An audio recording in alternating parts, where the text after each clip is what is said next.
જમીનભાઈ commissioner કચેરી ખાતે આવેદનપત્ર આપવામાં શું છે? આમ આદમી પાર્ટી સુરત શહેરની સમગ્ર ટીમ આજરોજ પોલીસ કમિશનર સાહેબ શ્રીને આવેદન આપવા માટે આવ્યા છે કે સુરત શહેર આજની તારીખમાં ટ્રાફિક સમસ્યાઓમાંથી ખૂબ ઝઝૂમી રહ્યું છે. કોઈ પણ વ્યક્તિ પોતાના નક્કી કરેલા નિયત સમયે પોતાની ઓફિસે કે પોતાના ઘરે પહોંચી શકતો નથી.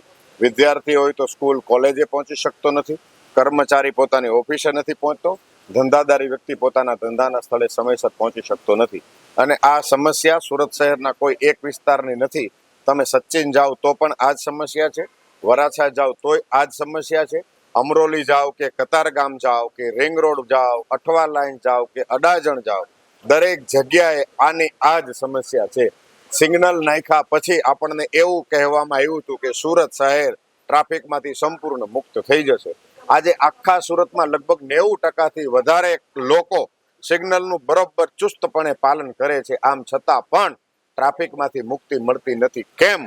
કારણ કે વહીવટી તંત્ર અને સત્તા પક્ષ પાસે એવું નક્કર કોઈ આયોજન નથી કે આ સુરતને ટ્રાફિકમાંથી મુક્ત કરી શકાય. એટલે સુરતને ટ્રાફિકમાંથી મુક્ત કરવાની પ્રાથમિક જવાબદારી સુરત શહેરના પોલીસ કમિશનર સાહેબશ્રીની છે.